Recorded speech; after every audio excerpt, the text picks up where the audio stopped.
Olá, boa tarde. Sejam bem-vindos. Quero deixar uma mensagem hoje para o teu coração. A mensagem que eu quero deixar no dia de hoje está no livro de 1 Coríntios, capítulo 15, versículos 57 e 58, que diz assim: Graças a Deus que nos dá a vitória por intermédio de nosso Senhor Jesus Cristo. Então, primeiro, nós temos que dar graças. A quem? A Deus. Sabe, é uma das coisas que a gente precisa aprender todos os dias, a dar graça. Ser grato, gratidão. Obrigado, meu Deus, por esse dia. Obrigado, Senhor, pela minha família. Obrigada, Senhor, por eu estar de pé. Obrigada, Senhor, por estar com saúde. Obrigada, Senhor. Eu te dou graça, Senhor. Te dou graça por tudo que tem feito. Te dou graça por tudo que o Senhor vai fazer. Nós temos que ser pessoas agradecidas. Temos que ser agradecidos. Quando nós somos gratos, quando nós temos gratidão a Deus, as pessoas que nos ajudam, vai transbordar mais graça ainda sobre nós. Então eu tenho que dar graça a quem? A Deus. Quem é Deus? Deus Pai, Todo-Poderoso. Intermédio de quem? De Jesus Cristo. Jesus que nos comprou, que nos remiu, que nos salvou, que nos libertou. Em nome de Jesus. O Pai tem uma mensagem que diz assim, que o Pai nos ouve pelo Filho, porque Ele mandou o Filho morrer na cruz em nosso lugar. Então, quando eu vou orar, eu tenho que orar, Pai, em nome do nome do Senhor Jesus Cristo. Deixa eu ver aqui onde que está essa passagem, para mostrar para vocês, porque não ficar na minha palavra. Só um minutinho. Peraí. Deixa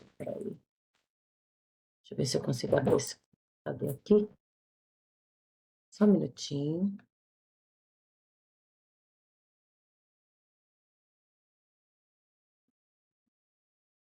Opa, digitei errado. Ai, deixa pra lá. Então, depois eu vejo para vocês. Na hora que você for pedir para o Pai, Pai, em nome de Jesus Cristo, tá?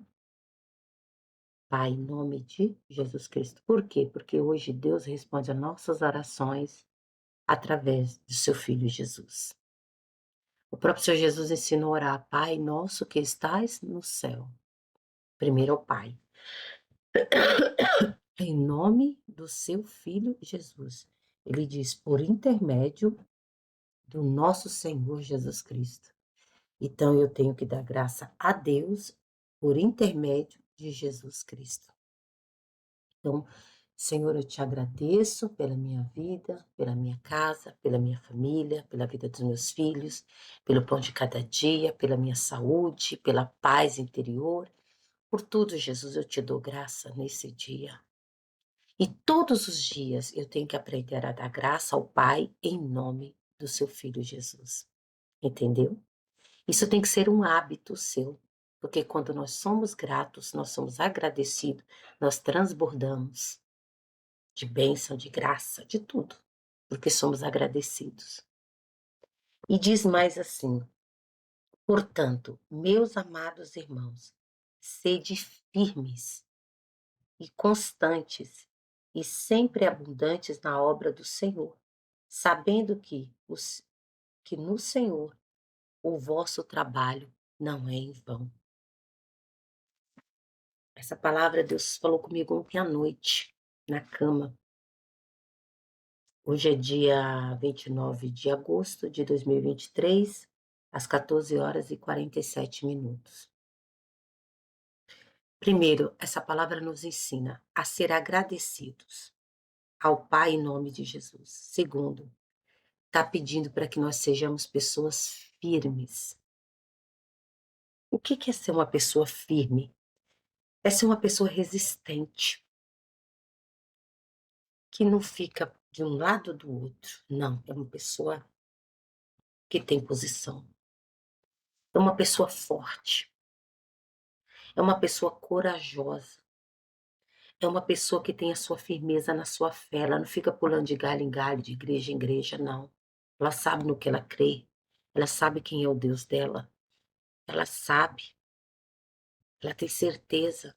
Ela não precisa ficar pulando, indo, sabe, ventos de filosofias, ventos de doutrinas. Não. Ela sabe quem é o Deus dela. Ela sabe qual o caminho que é certo. Ela é firme. Também ela é firme naquilo que ela fala. Não tem pessoas sisudas de palavras, sérias nas palavras, cumpre a palavra, o que ela fala tem peso. É isso. Pessoas que têm peso na sua palavra, têm peso, têm firmeza. Você confia, você sabe. Falou alguém aí que cumpre o que diz. Uma pessoa que toma decisões e fica firme nas suas decisões.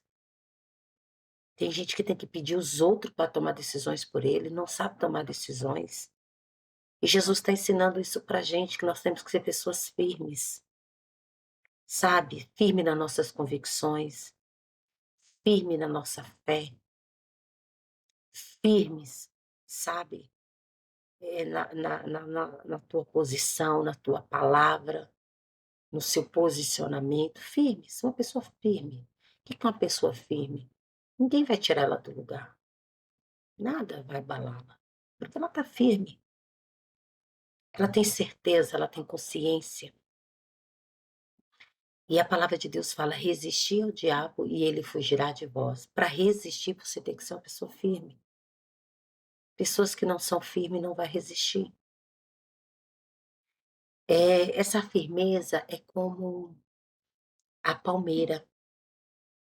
A palmeira, ela cresce. Primeiro, ela demora a crescer para cima. Ela primeiro cria as raízes. E as suas raízes vão até a fonte da terra. Depois, ela cresce para cima. E aí vem o vento, vem o vendaval, para derrubar a palmeira, meu amigo. É difícil. É difícil derrubar a palmeira. Por quê? Porque ela está bem enraizada, ela está bem firme. Ela está bem enraizada ali. Pode vir o vento que for, temporal que for, a bichinha fica ali. Só Deus mesmo que arranca a árvore com raiz e tudo. É Deus que faz isso. Quando Deus quer, Deus arranca com raiz e tudo. Mas se você está firmado no Senhor, pode vir o vento que for, pode vir a luta que for, pode vir a batalha que for, você vai permanecer firme. Você não vai se abalar. A tua fé está bem firmada na rocha, essa rocha que é o Senhor Jesus Cristo. Você tem que estar bem firme. Firme nas suas convicções, firme nas tuas decisões, firme na tua palavra, firme na tua fé. Você tem que estar firme. Por quê? Porque nós estamos vivendo dias maus. Quem está volúvel, quem não tem firmeza, não vai ficar de pé.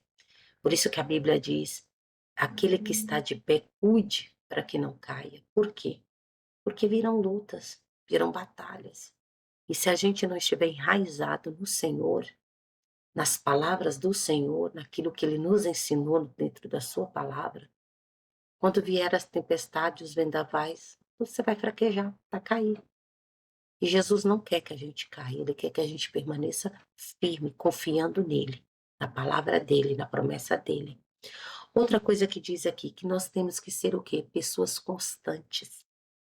O que é uma pessoa constante? É uma pessoa que tem continuidade. É uma pessoa que não para de orar. Ela tem o hábito de orar. Ela não para. Tá chuva, tá sol. É uma pessoa que medita na palavra. Pode estar chuva, tá sol, ela tem o horário dela ali que ela vai meditar na palavra. É uma pessoa que pode estar chuva, tá sol, tá frio, ela vai para a igreja, ela não deixa de ir para a igreja. Ela não para de fazer o bem. não importa para quem seja, ela faz o bem, ela estuda, ela não espera, como se diz assim, comidinha na boca, ela ela estuda, ela pesquisa, ela é como aqueles os filhos de Bereia, que vai na Bíblia e consulta para ver se está certo. Ela não para de servir a Deus, de buscar a Deus, ela não para de fazer o bem para o teu próximo, sabe.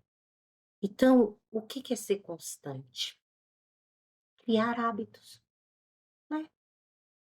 Se eu quero ser constante em orar, eu tenho que criar hábitos bons. Por exemplo, eu tenho que marcar um relógio de oração, todos os dias vou marcar 10 minutos, 15 minutos, mas eu vou naquele horário, eu tenho que estar ali. Ali eu vou fazer daquele horário, daquele momento, de ser 10, 15 minutos, eu vou fazer um relógio de oração, eu vou fazer um hábito, criar um hábito. E depois de certo um mês de hábito, assim, vai ficar sempre assim, você sempre vai ter necessidade de dar continuidade, você não vai conseguir parar. Então, eu tenho que criar hábito para orar, para ler a Bíblia, para louvar. O maior exemplo de constância é, por exemplo, de Daniel. Daniel orava de manhã, de tarde e de noite. Ele era constante na oração, era costume dele. O que que é costume? Hábito. Então, o Daniel, ele orava 3 vezes ao dia, se tornou um hábito. Ele tinha necessidade de orar 3 vezes ao dia.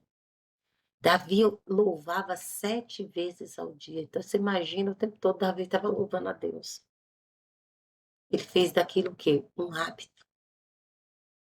Então, eu tenho que criar o quê? Hábitos positivos, hábitos de para ler, para estudar, para ir à igreja, sabe. Eu não tenho que estar todo dia na igreja, mas eu tenho que ter o meu dia com Deus na igreja, eu tenho que ter todos os dias um tempo para Deus. Eu tenho que estudar também, eu tenho que trabalhar, eu tenho que cuidar da casa, cuidar dos filhos, você também.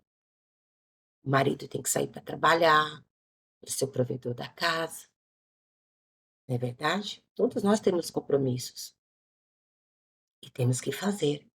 E diz mais aqui também, e ser abundantes na obra do Senhor.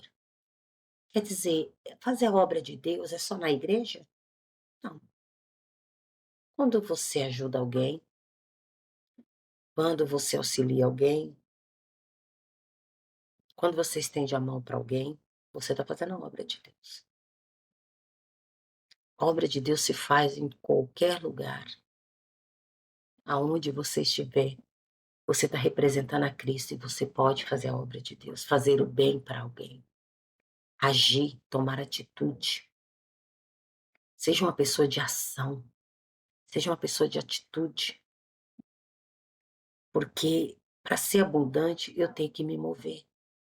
Para ser abundante eu tenho que ser uma pessoa de atitude. Para ser abundante eu tenho que ser uma pessoa que executa aquilo que eu creio. Eu tenho que ser uma pessoa que de ação, não é verdade? Então, eu tendo firmeza, convicção naquilo que eu creio, naquilo que eu busco, no Deus que eu sirvo, naquilo que eu faço, eu tenho que ter firmeza. Eu tenho que ser constante. Eu tenho que criar hábitos bons e que sejam constantes, porque aí eles vão tornar virtudes nas nossas vidas. E eu tenho que ser superabundante.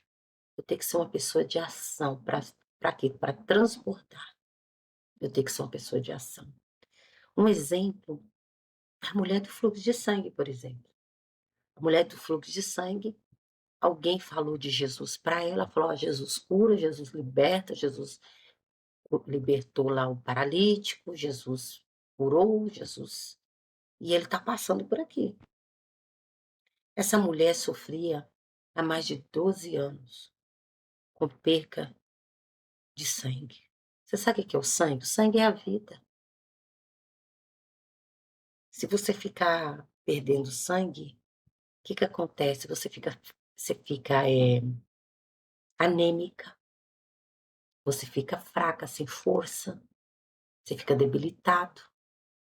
Agora você imagina 12 anos você passando por isso. E ela já tinha gastado tudo que ela tinha com os médicos e ninguém pôde resolver nada. Tem esse problema, meu irmão? Tem coisa que você pode ir no médico e resolve. Você pode ir no psicólogo e resolve. Mas vai ter coisa que é só com Deus. É só o Senhor. E ela ouviu dizer de Jesus e o que que ela fez? Ela foi até Jesus. Com pouca força, mas ela foi até Jesus. Por que que ela foi? O que que fez essa mulher se mover até Jesus? Porque quando alguém falou para ela, a Bíblia não relata quem foi, que Jesus curava, que Jesus libertava, veio uma fé no coração dessa mulher. E a palavra de Deus diz que a fé vem por ouvir e ouvir pela palavra de Deus. Então, se você ouve essa palavra vai produzir fé no teu coração. E aí, o que que aconteceu? Ela ouviu a mensagem, ela ouviu a palavra. E a fé brotou no coração dela. Sabe o que que brotou? O que que a fé falou no coração dela? Se você tão somente tocar nas vestes dele, você será curada. Olha o que que a fé falou no coração dela. A fé fala. Se você tão somente tocar nas vestes dele, a fé falou. E quando a fé fala, você tem que entrar em ação. Quando Deus fala com você através da palavra, quando Deus se revela para você, entra em ação. Põe a tua fé em ação. Você não pode ficar parado, você tem que se mover, você tem que agir, você tem que executar, você tem que ir para cima, você tem que acreditar. Esta mulher é um exemplo de vida para mim. Porque, primeiro, você não vai para onde você não tem direção. Ela recebeu uma direção. Quem recebe direção do alto sabe para onde ir, sabe que caminho que tem que fazer, sabe até o que tem que ser feito. Ela recebeu a direção. Se eu tão somente encontrar com Jesus e tocar nas vestes dele, eu serei liberta deste mal. Então a fé falou para ela o que ela tinha que fazer.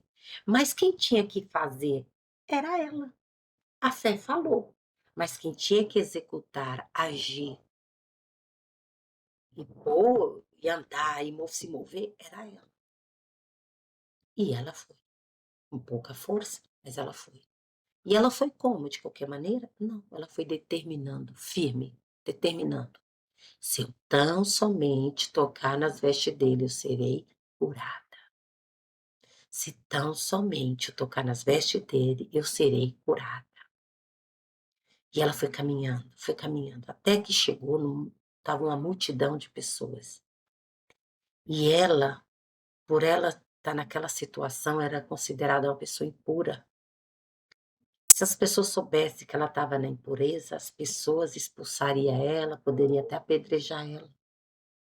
Porque os judeus têm essa tradição, quando a mulher está naqueles dias, a mulher tem que ficar num lugar isolado. Então, imagina ela 12 anos com fluxo de sangue. Para os costumes daquela época, ela era imunda. Mas ela foi determinando no coração e foi vencendo um, vencendo o outro, e foi passando em silêncio. Tem coisa que você não tem que tocar a trombeta, tem coisa que é você e Deus. Você não tem que falar para ninguém, ai, eu tô de jejum, ai, eu tô fazendo isso, ai, tô no propósito assim. Não, você tem que ficar em silêncio, é você e Deus. Porque senão a multidão vai te atrapalhar. E ela foi firme, determinando, eu vou tocar, eu vou tocar. E foi na dela, e foi, pois ela tocou. Pessoas determinadas, pessoas firmes, determinadas, constante, que vai e não para até conseguir chegar naquilo que ela deseja, que é firme. Ela vai ver a abundância de Deus, ela vai ver o milagre de Deus, ela vai ver a prosperidade de Deus. Resumindo, ela tocou nas vestes. E das vestes saiu o quê? virtudes. O poder de Deus saiu e libertou ela na hora. Na mesma hora ela se sentiu o quê? Curada, ela viu que ela estava curada. E Jesus fez questão de perguntar quem me tocou. Os discípulos diziam, mas Senhor, centenas de pessoas aqui tocando no Senhor, uma grande multidão te tocando, e o Senhor está perguntando quem te tocou? Jesus falou, é porque alguém me tocou diferente. Tem muita gente me tocando, é verdade, mas sem propósito. Tem muita gente me tocando sem propósito. Tem muita gente me tocando sem fé. Tem muita gente me tocando de qualquer maneira. E de qualquer maneira, ninguém recebe nada. Mas quem tem propósito recebe. Quem age na fé recebe. Alguém me tocou, porque de mim saiu virtude. E ela se aproximou de Jesus e contou-lhe toda a verdade. Senhor, há 12 anos que eu venho sofrendo. Há 12 anos, Senhor. Gastei tudo que tinha, ninguém pôde me ajudar. Mas alguém falou do Senhor e a fé falou no meu coração e eu obedeci à voz da fé que falou no meu coração. E eu mexi, eu me movi, eu vim até aqui, sem força, mas eu vim. E eu acabei de receber a cura. E Jesus falou, filha, vai em paz, está liberta deste mal. A tua fé te salvou. Se ela saísse em silêncio e não contasse o milagre, ela ia ser curada? Sim, ia ser curada. Mas Jesus não só tinha cura para ela, Jesus também tinha o que? A salvação para ela. Ela disse, a tua fé te salvou. Ela não só saiu com a cura, mas ela saiu salva da presença de Jesus. Você lembra daqueles 9 ou 10, né? 10 leprosos? Que clamou, Jesus, filho de Davi, tem misericórdia de nós, nos cura. Jesus curou eles, curou os 10. Jesus falou, vai e apresenta-se ao sacerdote. Enquanto eles foram obedecendo, caminhando, eles foram curados. Mas somente um voltou para agradecer o Senhor. E esse que voltou era um estrangeiro. E Jesus falou, cadê os outros 9? Não voltaram? Não. Eles foram curados? Foram. Só que Jesus não tem só cura, Jesus também tem o quê? O principal, que é a salvação. E aquele que voltou, além de receber a cura, recebeu também a salvação. A coisa mais importante é a salvação. Tem gente que vai na igreja e vai em busca de cura, de prosperidade, de resolver um problema. Depois não volta mais. Ela sai com o problema resolvido, sai, porque Deus é bom. Deus é bom. Por isso que nós temos que dar graça, porque Deus é bom. Só que Jesus não tem só bênção. Jesus não tem só prosperidade. Jesus tem o principal, é a salvação da tua alma, da tua casa, dos teus familiares. Porque nós somos seres eternos, mas um dia esse corpo aqui, ó, esse veículo, ele deixa de existir. Mas a alma e o espírito é eterno. E para quem eu tenho preparado ele? Jesus disse, louco, para quem tem preparado a tua alma? Se hoje Deus te pedir a tua alma, para quem você tem preparado a tua alma? Sua alma vai morar onde? No céu? Ou não, nas trevas de ranger de dentes? Para quem você tem preparado a tua alma? Então faça a escolha certa. Não queira só uma benção, não queira só resolver teu problema, mas queira o principal, andar com Jesus, crer no Senhor Jesus, tomar posse da salvação e saber que num dia você vai reinar com Ele. Você vai estar na Assembleia dos Santos. Você vai ver a glória de Deus. Você vai viver eternamente com Ele. E nunca mais vai cair uma lágrima dos teus olhos. Nunca mais você vai sentir dor. Você vai viver na felicidade eterna. que é na presença do Senhor. Eu deixo essa mensagem no teu coração nessa tarde. Que Deus abençoe tua vida. Fica na bênção, fica na paz, em nome de Jesus.